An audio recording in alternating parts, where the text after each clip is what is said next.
think you're faster. Shoot me.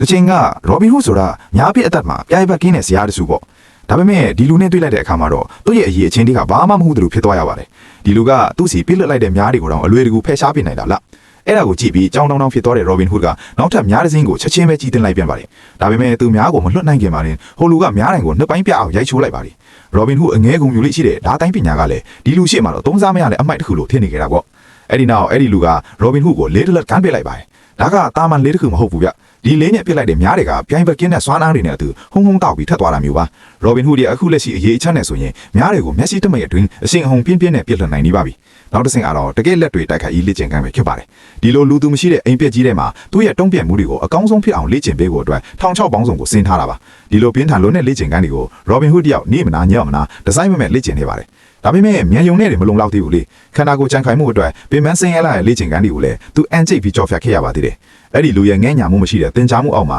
ရောဘင်ဟူးဟာပောက်ကွဲအားပြင်းတဲ့တိုက်ခိုက်ရေးစွမ်းရည်ရှိတဲ့မြားသမားတစ်ယောက်အဖြစ်ပြောင်းလဲလာခဲ့ပါတယ်အခုဆိုရင်သူကမြားလေးစင်းကိုတပြိုင်တည်းတင်နိုင်ုံနဲ့မကောက်ဘူးဒဇင်းပြီးဒဇင်းကိုလည်းအလွန်များတဲ့အချိန်နဲ့ပြစ်ခတ်နိုင်နေပါပြီမြားဒဇင်းချင်းစီကမယုံနိုင်စရာအရှင်ဟုန်နဲ့ထွက်သွားပြီးရန်သူရဲ့အချက်အချကြတဲ့နေရာတွေကိုတိတိကျကျထိမှန်စေတာပေါ့အဲ့ဒီနောက်မှာတော့အာနာရှင်စနစ်ကိုဖြုတ်ချဖို့အတွက်သူတို့ရဲ့ကလေးစားချေမဲ့အစည်းအဝေးကိုတရားဝင်စတင်လိုက်ပါတော့တယ်ရန်သူတွေလေးအိမ်ကြီးတွေကနေတရဆက်ပစ်ခတ်နေတဲ့ကြားတွေကနေသူတို့ဟာအများသမားအဖွဲ့ကိုဥဆောင်ပြီးနန်းတော်ကြီးကိုအလုံးရင်းနဲ့ဝင်ရောက်စီးနှင်းနေကြပါတယ်သူတို့ဘက်ကမဟာမိတ်တွေဟာတစ်ဖက်ကပြင်းထန်တဲ့တိုက်ခိုက်မှုတွေကြောင့်နောက်ကိုတဖြည်းဖြည်းဆုတ်ခွာနေရတဲ့ချိန်မှာတော့ရောဘင်ဟူးကသူ့ရဲ့လင်းပြန်လာတဲ့လှုပ်ရှားမှုတွေနဲ့တိုက်ခိုက်မှုတွေကြားတွေကနေထိုးဖောက်ဝင်ရောက်သွားပါတယ်ရန်သူတွေများပြန်တင်းဖို့ခထရက်လိုက်တဲ့စက္ကန့်ပိုင်းအတွင်းမှာပဲသူကပြန်လဲတိုက်ခိုက်ခဲ့ပါတယ်ဒါပေမဲ့ရန်သူခေါင်းဆောင်ကလည်းတာမန်လူတော်မဟုတ်ဘူးဗျသူကလည်းထိတ်တန်းများသမားတဲ့အောင်မှာရှိတဲ့အရှင်အဟုန်ရက်ခွန်အားတွေကိုပိုင်ဆိုင်ထားတာပါသူ့ရဲ့စစ်သည်တွေအစုလိုက်အပြုံးလိုက်ကြားဆုံးနေတာကိုမြင်လိုက်တဲ့အခါမှာတော့တက်မှုကစုတ်ခွာဖို့အမိန့်ပေးလိုက်ပါတော့တယ်များတန်တွေမှာမီရှူမီပန်းတွေကိုအချက်ပြအနေနဲ့ချီနှောင်ပြီးပြစ်လွတ်လိုက်တဲ့အချိန်ရဲတိုက်အပြင်ဘက်ကမဟာမိတ်တွေအဲ့ဒီအချက်ပြမီးကိုမြင်လိုက်တာနဲ့တပြိုင်နက်ကြောက်ခဲကြီးတွေပြစ်လွတ်တဲ့ဆက်တွေကိုစတင်အသုံးပြုပါတော့တယ်